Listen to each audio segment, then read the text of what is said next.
Good morning, I'm Maurice Barratt and I've got another Life in Lockdown for you. Trust you've had a good sleep and you're ready to face the day with Jesus. This is part 6. We're still on asking the question, are you ready? Not to face God.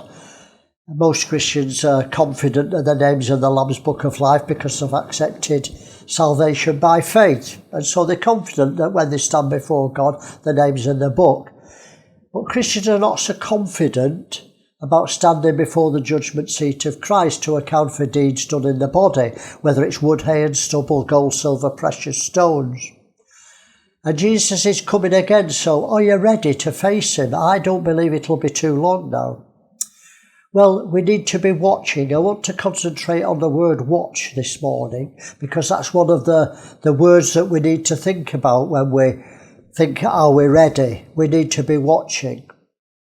Whenever you read about Jesus and the apostles, when they talk about the last days, this word watch crops up. Let me read you a scripture, Matthew 24, verse 42-43. Watch therefore, for you know not what hour your Lord will come. But know this, that if the good man of the house had known in what watch the thief would come, he would have watched and would not have suffered his house to be broken into. So it's a warning to not be caught out. Watch. Matthew 25 verse 13. Watch therefore, for you know neither the day nor the hour wherein the Son of Man will come. Well, I'm going to spend the time this morning looking at Mark chapter 13. Jesus says this, now learn a parable of the fig tree. When her branch is yet tender and puts forth leaves, you know the summer is nigh. So you in like manner, when you see all these things come to pass, know it is even at the doors. When you see the fig tree shooting forth its leaves, you know that summer's near. Well, how do we know the return of Jesus is near? Well, when these things come to pass. So what are these things? Well, Jesus tells us the things that we should watch for. Number 1, deception.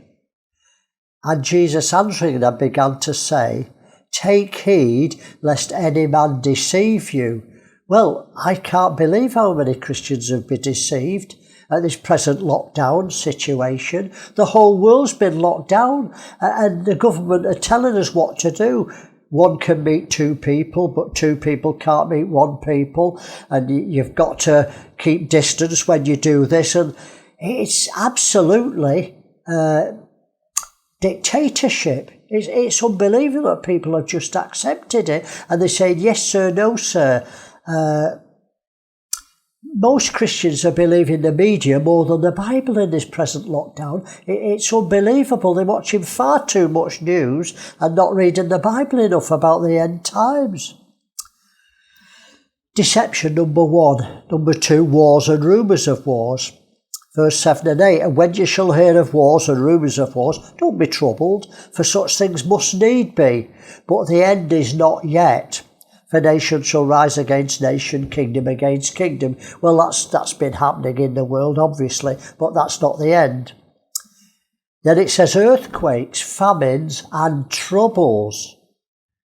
Well, we've had more famines and more earthquakes in the last 50 years than we've had for centuries. And we're in a terrible trouble now. Some businesses will never recover. The whole world will collapse economically. That's the plan.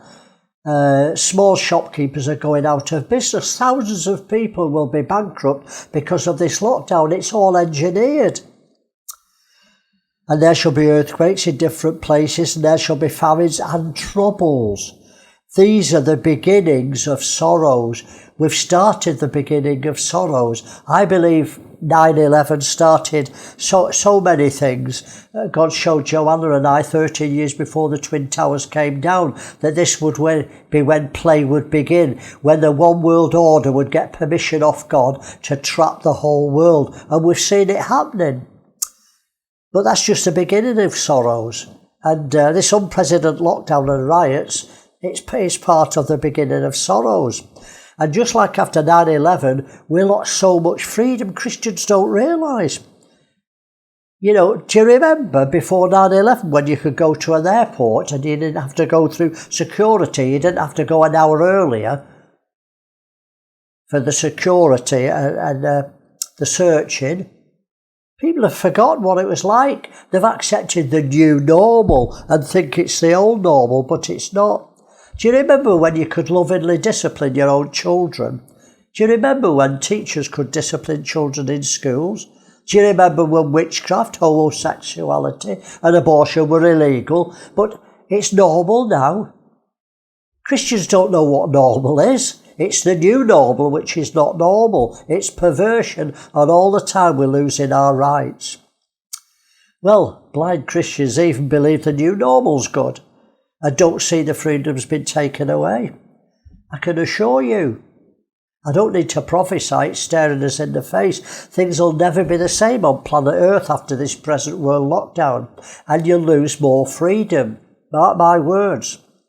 And sadly, Christians will accept the new normal as if it was the old normal, as though we're going back to normal. We can now meet in churches. You'll lose some of your freedom. There'll be more draconian measures. Verse 9, but take heed to yourselves, for they shall deliver you to the councils and the synagogues, and you shall be beaten, and you shall be brought before rulers and kings for my sake, for a testimony against them. I believe this is talking to Israel, because it mentions synagogues. I won't be beaten in a synagogue. And the gospel will be preached in all nations. Well, it's been preached in all nations. It doesn't say every creature on earth has to hear the gospel. It said this gospel must be preached in all nations. Verse 10, and the gospel must first be published amongst all nations. Well, that's happened. What's another thing to watch for? Betrayal. Well, this has always happened in persecution if you know your history. When persecution comes, when the communism took over Romania and Hungary and Czechoslovakia and Poland, all those countries, many Christians were betrayed by Christians. Pastors were betrayed by the flocks. Pastors betrayed other pastors. When the pressure comes, that's what happens. You need to watch out for it. The abomination of desolation. Oh, let me read about betrayal. Verse 12 and 13, now the brother shall betray the brother to death. The father, the son, and the children shall rise up against their parents, and shall cause them to be put to death. And you shall be hated of all men for my name's sake, but he that endures unto the end shall be saved. The abomination of desolation, we have to watch out for that, spoken by Daniel. Well, I'm not going to talk about that, that's a whole subject. But when you shall see the abomination of desolation, spoken by Daniel the prophet, standing where it ought not, let him that reads understand. I believe this is Jacob's trouble, the last tribulation of Israel. 19 and 20 says, for in those days shall be affliction such as was not from the beginning of the creation, which God created unto this time, neither shall be. And except that the Lord had shortened these days, no flesh shall be saved. But for the elect's sake, whom he has chosen, he has shortened the days. I believe the great tribulation is not for the world, and it's not for the church, it's Israel. The church will go through the wrath of the Antichrist, will be persecuted, but the great tribulation, I believe, is about Israel. And then it says, for in those days shall be affliction which was not from the beginning of creation. Well, I've read that, verse 21. And then if any man shall say to you, lo, here is Christ, or lo, he is here, believe him not. For false Christ, false prophets shall rise, and shall show signs and wonders. Watch out for signs and wonders. It'll be seduction, to seduce, if it were possible, even the elect. But take heed, behold, I've foretold you all these things. So we've got to watch for all these things. One of the things to watch for is the signs and the wonders by false prophets, false Christ. Verse 24, but in those days after the tribulation, the sun shall be dark, the moon shall not give a light. That's not happened yet. We've got to watch for this. The stars of heaven shall fall, and the powers that are in heaven shall be shaken. And then they shall see the Son of Man coming in the clouds. So now this is in the future, obviously. with power and glory, and he shall send his angels and shall gather together his elect from the four winds, from the uttermost parts of the earth to the uttermost parts of heaven. Verily I say unto you, this generation shall not pass till all things be done. Heaven and earth shall pass away, but my words shall not pass away. But of that day and that hour knows no man, no, not the angels which are in heaven, neither the Son, but the Father. Take heed, watch and pray, for you know not when the time is. We need to be alert, we need to be watched, we need to be vigilant in these last days. And then he gives a parable, 34 to 37. For the Son of Man is as a man taking a far journey, who left his house and gave authority to his servants, and to every man his work, and commended the porter to watch.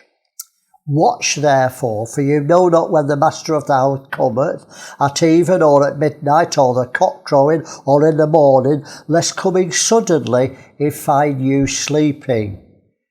That's what will happen in the last days. Satan will put the church to sleep. They'll be in Babylon and think they're in revival. The church will grow and grow and grow and grow, and it'll fill the whole earth, and the fowls of the air, the demons will sit in the branches. There's plenty of room for the nest, and we'll get the one world church. That's the counterfeit. That's Babylon.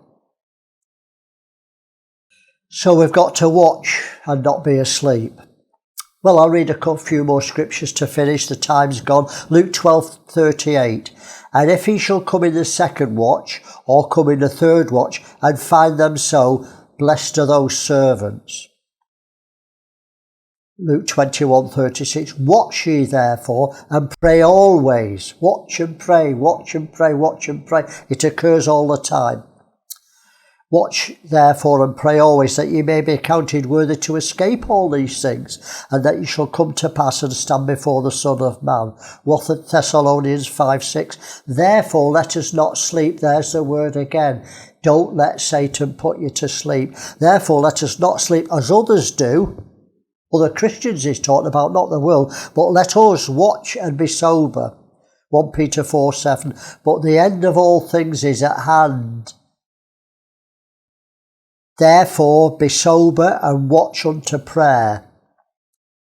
And right at the end, Revelation 3:3, remember therefore how thou hast received and hast heard, and hold fast and repent.